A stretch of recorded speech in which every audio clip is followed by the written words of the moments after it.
2, 3, 4.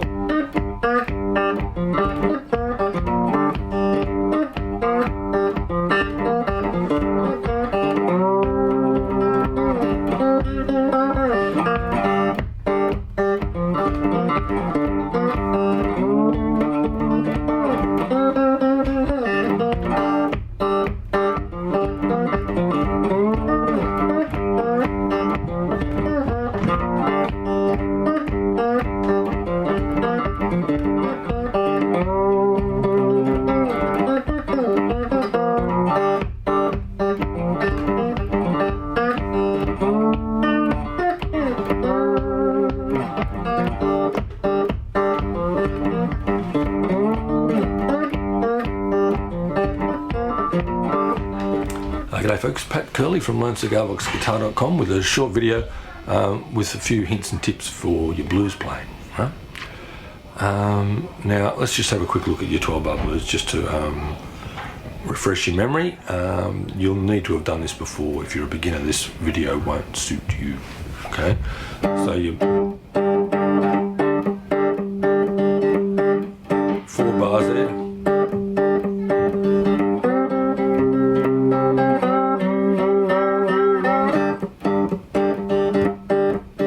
The 5.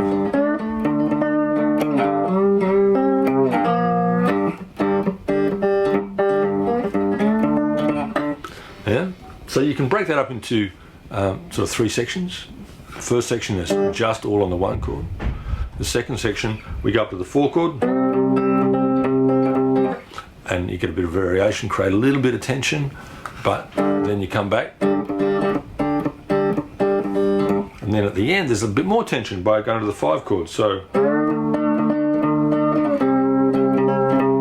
and a bit more colour too as you play a few more different chords, roll it back through the 4 and then to the 1. So think about those 3 sections in terms of setting it up, a little bit of tension, maximum tension, and then before you come back to play the turnaround at the back so that you can hear how it needs to listen, you can hear how it needs to go back to there. Right? Yeah, so think about those 3 sections of the blues before you do anything else. Right? The other thing that's important is repetition and variation. So I played that riff before a lot. Yeah?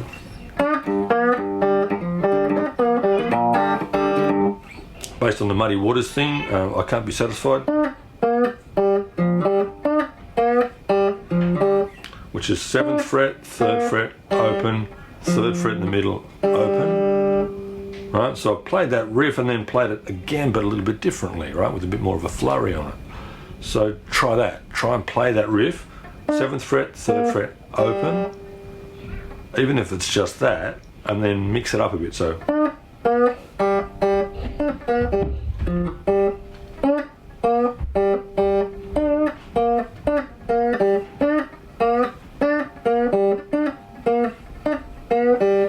Yeah, so that's just an exercise. It's a little bit artificial, but try that and then add some notes and don't be so strict with yourself, right? So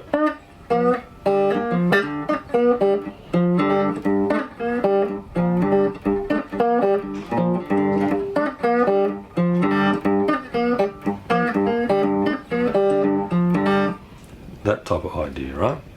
So you play a riff, any old riff, doesn't have to be that one, and then mess with it a little bit, right? And then repeat it, come back to where you started, mess with it a little bit, repeat it, mess with it a little bit, and then play something totally different. A good place to play something totally different is when you move up to the 4 chord, right? Because there's a little bit of tension there anyway. It's built into the structure of the 12-bar blues, so take advantage of that, right? So what I did just now, and it's a pretty common thing to do, is lay off a little bit when you get to the 4 chord. So I've been a little bit busy with that particular one there, and then when I get to the 4 chord I just lay it right off and just go, right? So it's more of the sound now, the vibrato and the slide, and then we go back to the 1 chord. Of course you don't just play the 1 note, you can play other notes too. That'll be boring if you just do that every time. The notes that you play over the 4 chord are really the same notes that you play on the 1 chord.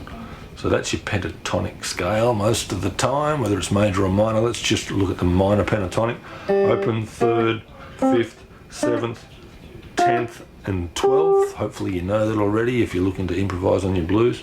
But all those notes there will work on the 4 chord. So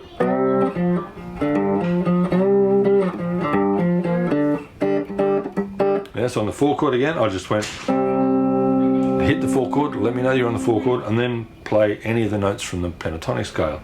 So that's the 3rd fret, open 3rd fret, or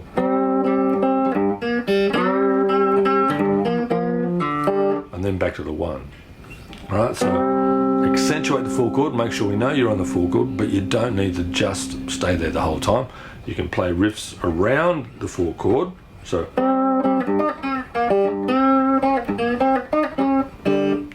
and then hit the 1, so let us know where the changes are when you get to that chord, right? So on the 4 chord you can play all the other notes in the minor pentatonic scale, and you'll mix the rhythm up a little bit, right?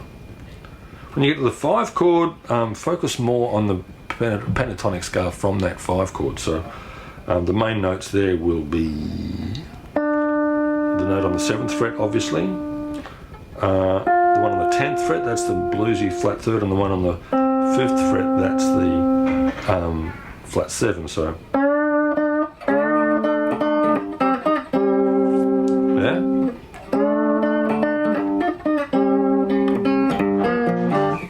Or oh, that was pretty bad.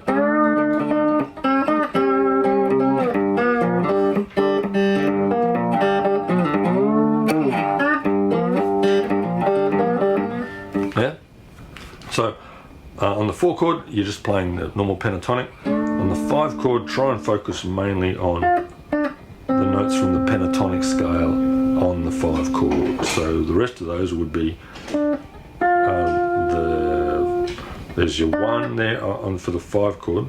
There's the 5th fret, 10th fret, the 12th fret. So what's that? 1, 3, 4.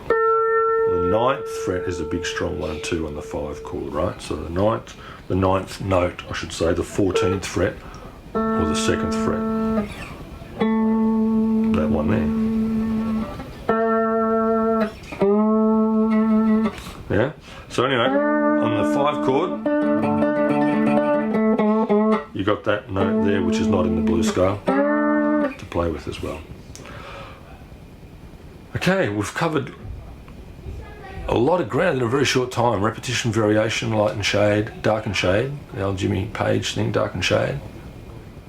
Dark and shade, light and shade. Yeah, that's right, light and shade. What am I on about? Light and shade, repetition, variation. Playing your blues scale over the 1 chord and the 4 chord. Be a bit more careful on the 5 chord. You can also play the 9 note, which is not in the blues scale. The 9 note is on the 2nd fret on top, 7th fret in the middle, 14th fret on top, if you want to go an octave higher. There. Yeah. And mix the rhythm up. So on that riff that I just played then was a lot of downbeats and then a syncopated.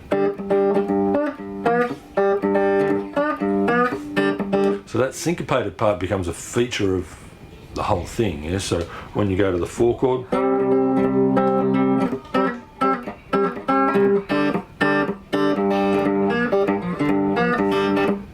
yeah, so it's a da da da da da da da da da da. That is a theme as well. That rhythmic pattern gets repeated throughout and varied every now and then. Yeah, so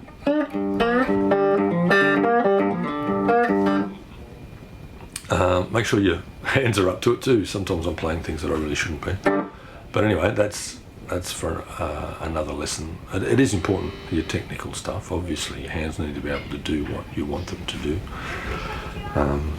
But yeah, that's for another time. So there's a couple of ideas. Be aware of the structure of the blues. Look at repetition, variation, light and shade. Look at what notes you can play on what chord, and look at mixing it up and borrow from the masters. So there's a fair bit of muddy waters in that just there. Yeah. All right. Thanks a lot. See you next time.